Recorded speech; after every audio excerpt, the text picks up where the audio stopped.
di tanah Magog pasal yang ke-38 ayat yang kedua. Raja agung negeri Mesek dan Tubal. Ada peperangan yang terbesar terakhir di zaman ini. Kitab Wahyu berbicara tentang hal yang sama dalam Wahyu pasal 20.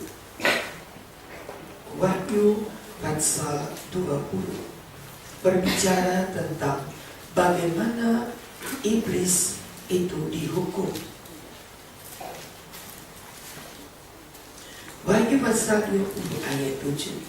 Setelah masa 1000 tahun, iblis akan dilepaskan dari penjaranya. Jadi ada kerajaan 1000 tahun. Itu adalah kesempatan gereja Tuhan menikmati hidup tanpa tantangan dari iblis. Di ayat yang pertama, sebab iblis sedang dipenjarakan, diikat, dipenjarakan selama 1000 tahun. Itu adalah satu masa yang disebut dengan 1000 tahun damai. Tidak ada dosa, sebab iblis sedang diikat, dimeteraikan, dipenjarakan. Dan itu adalah pada waktu orang-orang ayat 5 mati yang lain tidak bangkit sebelum berakhir masa 1000 tahun. Jadi tidak ada kaitan dengan kebangkitan. Yang ada adalah kerajaan di muka bumi ini, kerajaan damai tanpa tantangan iblis. Tetapi belum berakhir, sejarah masih berjalan. Setelah kerajaan 1000 tahun ini, iblis dilepaskan. Nah, itulah yang tadi kita baca dalam Wahyu 20 ayat yang ke-7. Dan ketika iblis dilepaskan, ia mengambil begitu banyak orang-orang yang tidak percaya kepada Yesus itu, dikumpulkan di Gog dan Magog. Lalu berperanglah. Jumlah mereka yang banyak seperti pasir di laut akan berperang dengan semua orang kudus yang tinggal di kerajaan 1000 tahun tadi. Tapi pada waktu itu Gog dan Magog dilemparkan bersama dengan orang-orang yang ada di dalamnya, bersama dengan iblis yang menyesatkan mereka, ke dalam api dan belerang yang tidak terpadamkan. Dan itu disebut dengan neraka. Lautan api yang tidak pernah padam. Ayat 15.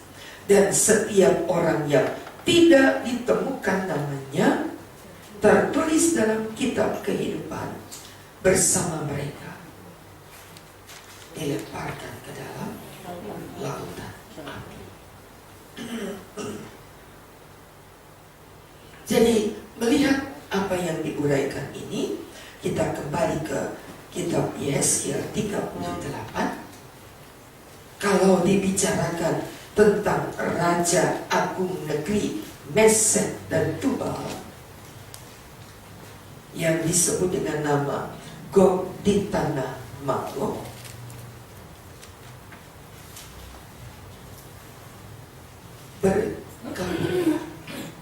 dengan orang-orang yang percaya kepada Yesus. Ayat 7.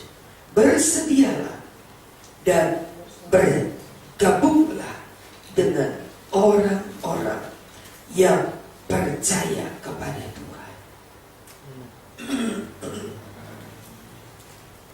Bergabunglah.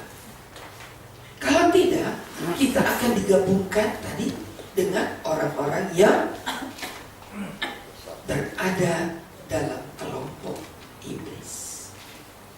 Ada dua kelompok. Percaya kepada Tuhan, bukan cuma percaya, tapi hidup di atas kebenaran yang mematikan segala daging. Dan engkau akan dikelompokkan, digabungkan dalam kerajaan 1000 tahun dengan jaminan tak pelihara. Sebab itu mengapa begitu gencarnya, begitu kerasnya firman Allah hari-hari ini untuk membawa kita kepada sebuah kebenaran.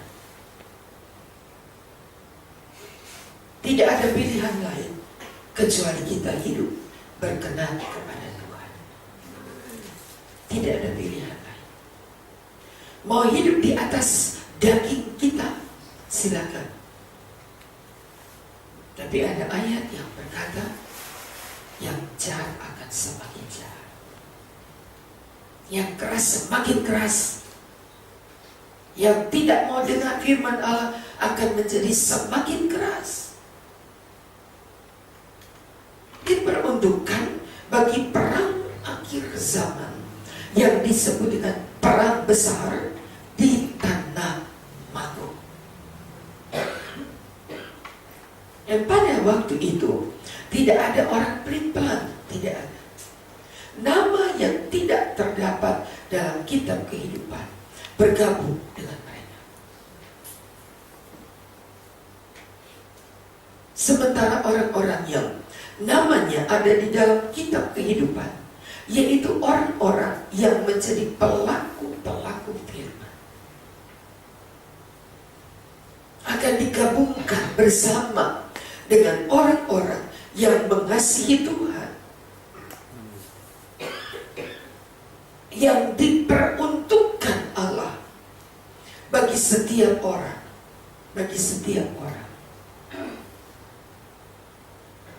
yang benar-benar hidup sesuai dengan ukuran Allah.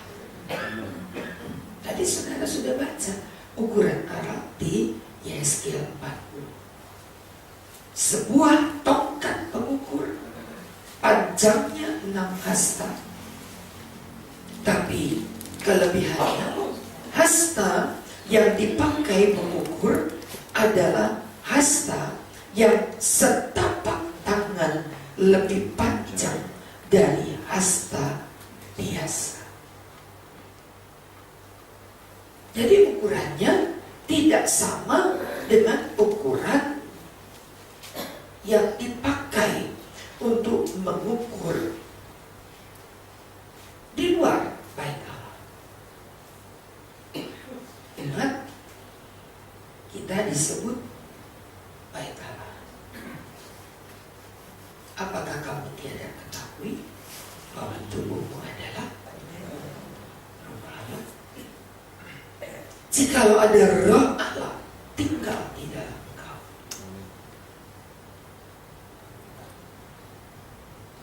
Ukurannya beda. Ukurannya punya kelebihan. Setapak tangan lebih panjang. Setapak tangan lebih panjang dari hasta biasa. Kalau tadi saudara katakan bahwa hasta itu ukurannya dari siku sampai ke ujung jari tengah, ini hasta biasa 40 cm, 45 cm dari ujung siku ini sampai ke ujung jari tengah, ukurannya 45 cm. Nah, kalau ada hasta yang lebih panjang setapak tangan, ditambah setapak tangan 20 cm. Kalau mau diukur sentimeter,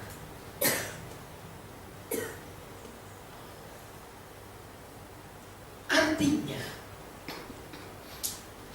orang-orang yang dikelompokkan di dalam kelompok pelaku firman adalah orang-orang yang melakukan firman Allah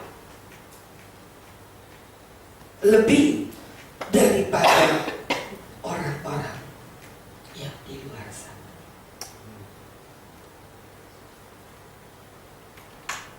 Kita harus menjadi pelaku firman yang tidak sama dengan orang dunia. Kalau mereka bisa berkata begini boleh, begitu boleh, begini boleh, begitu boleh, silakan. Tapi orang yang melakukan firman Tuhan melakukan lebih, yang tidak bisa dilakukan oleh orang-orang di luar sana. Kita harus bisa lakukan, karena disebut pelaku firman. Kalau sama, apa gunanya? Tidak berbeda. Tapi tidak demikian. Allah inginkan saudara dan saya menjadi pelaku-pelaku firman yang melakukan jauh lebih daripada apa yang dunia bisa lakukan. Kalau engkau berbaik kata dengan orang yang baik kepadamu, itu yang dunia lakukan. Dia baik kok, saya baik. Tapi yang kita harus lakukan, Matius pasal 5 jelas banyak yang dituliskan. Kasihilah musuh. Engkau baru disebut pelaku firman. Oh, tidak bisa, berarti kita dalam kelompok orang luar. Kalau orang dalam, engkau harus bisa mengasihi musuh. Dan tidak ada kata musuh di dalam. Oh, dia sudah bikin begini, begini, begini, begini, begini. Kalau engkau membalas apa yang jahat dengan jahat, maka kita ada di kelompok luar, bukan kelompok dalam. Ketika kita tidak bisa melakukan seperti kata firman Allah, engkau ditampar pipi kanan, engkau harus kasih pipi kiri. Oh, bonyok dong saya. Enggak, saya nggak mau, saya bukan pendeta. Silakan, berarti saudara di kelompok luar.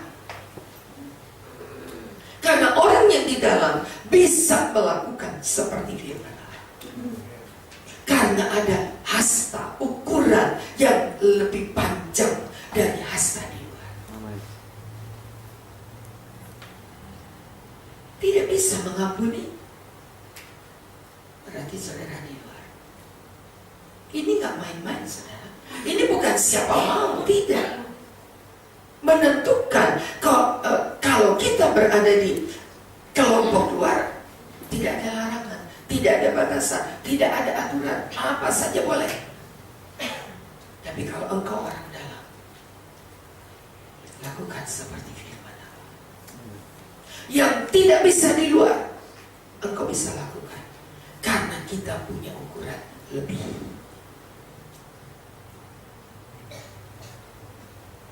Matius 5 ayat 20 berkata, Matius 5 ayat 20, aku berkata kepadamu, jika hidup keagamaanmu tidak lebih benar dari hidup keagamaan ahli Taurat yang tahu firman tapi tidak bisa melakukan, maka kamu tidak akan masuk dalam kerajaan surga. Tanpa komplain, saya sudah sekian tahun jadi orang Kristen, saya sudah sekian lama, saya sudah dibaptis sejak tahun sekian. Tidak ada komplain. Tapi yang harus saudara ketahui, tidak masuk. termasuk di dalam kelompok Gog dan Magog. Tidak bisa mengampuni, tidak bisa hidup benar. Ayat yang ke-22, misalkan Patsal 5 ayat 22. Setiap orang yang marah harus dihukum. Setiap orang yang berkata kafir harus dihadapkan kepada mahkamah agama. Setiap orang yang berkata jahil, ngomong saja sialan, keluar. Itu baru ngomong, saudara. Itu bukan orang dalam, itu orang luar. Ayat 23. Kalau kamu mengadakan persembahan, lalu kamu ingat sesuatu yang ada di hati saudaramu terhadap kamu, pergi, tinggalkan persembahanmu, berdamai dulu. Itu orang dalam. Pergi berdamai, baru kamu kembali dan persembahkan persembahan itu. Kalau tidak, persembahanmu tidak berkenan. Itu orang dalam.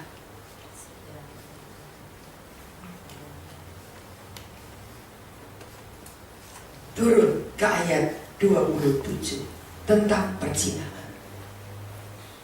Kalau kamu melihat ayat 28, seorang perempuan serta menginginkannya, yang bukan muridnya, yang bukan istri, yang bukan suami, tapi engkau melihat tertarik, engkau sudah berzina. Berarti engkau orang tua, bukan suami. Aduh, ganteng banget ya dia ya.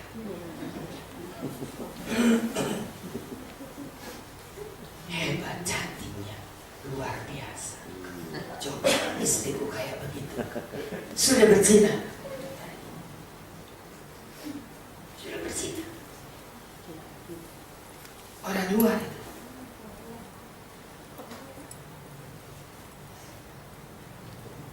Ayat 31. Siapa yang menceraikan istrinya,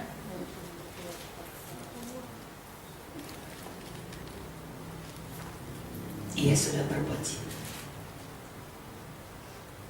Ayat 31, 32. Menceraikan.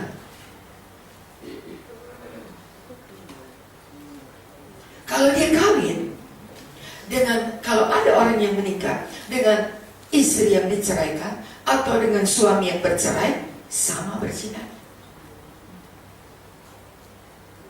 Itu orang luar. Banyak loh. Masih mau? Masih banyak ini sampai belakang.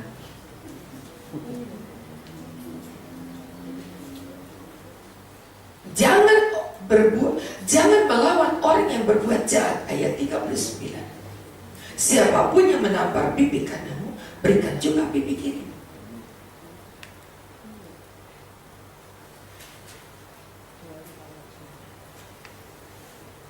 Tidak bisa orang luar.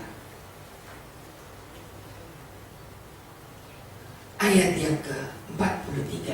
Kasihilah sesamamu manusia. Itu Taurat. Tapi aku berkata, ayat 44, kasihilah musuhmu, berdoalah bagi dia yang menganiaya kamu. Baru kamu disebut anak-anak Bapa yang di surga. Kalau tidak, orang luar.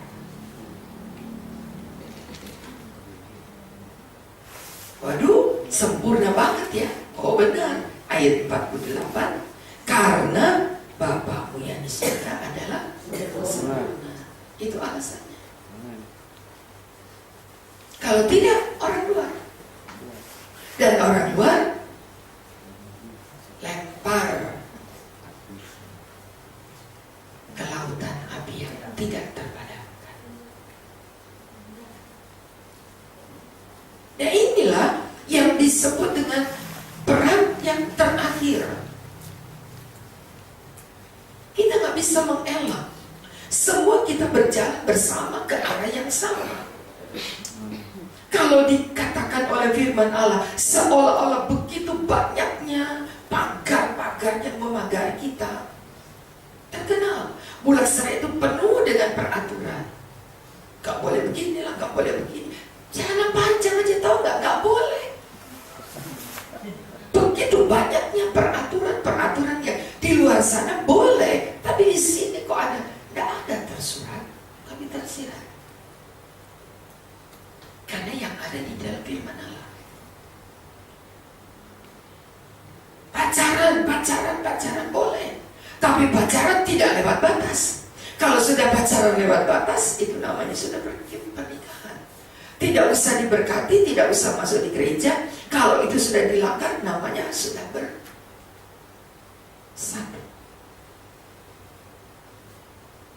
Lewat itu berzina.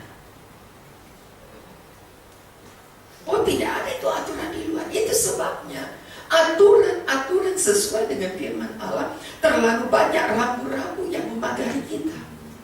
Tapi itu aturan firman Allah, bukan aturan saya, tapi aturan firman Allah yang kita ketahui dari Alkitab yang sama.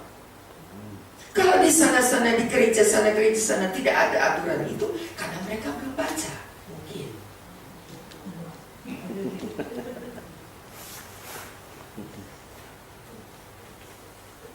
Mungkin belum baca, atau sudah baca tapi ya sudah banyak toleransinya.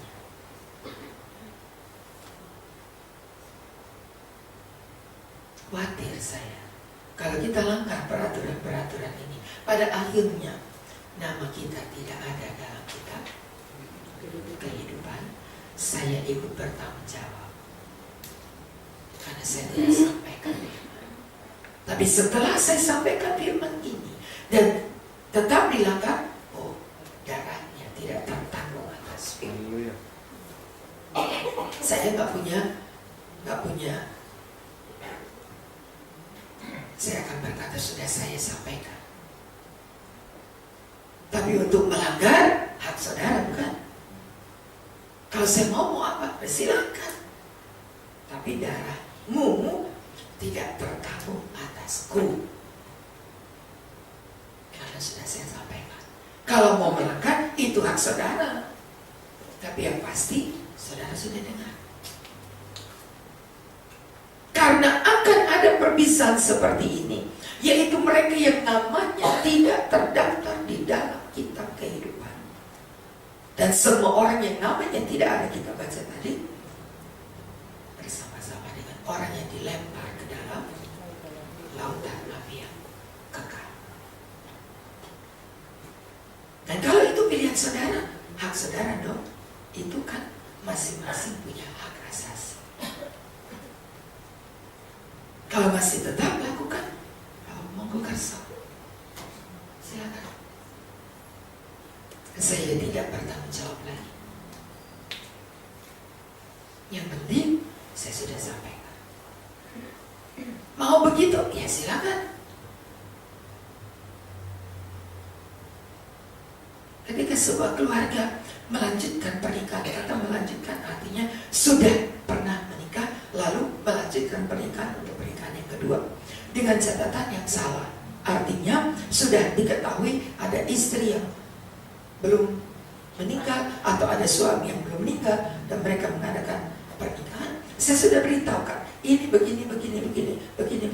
Ya, kami siap menanggung risiko. Oke? Ya, silakan. Tidak ada penumpangan tangan. Silakan jalan. Berdoa, tetap berdoa. Sudah kewajiban saya. Dan ketika kemudian terjadi perkara yang seperti sudah diketahui sebelumnya, saya hanya katakan sudah saya sampaikan. Tetapi ketika dilanggar, ini akibat. Sudah ada. Akibat-akibatnya sudah ada. Jadi nggak salah.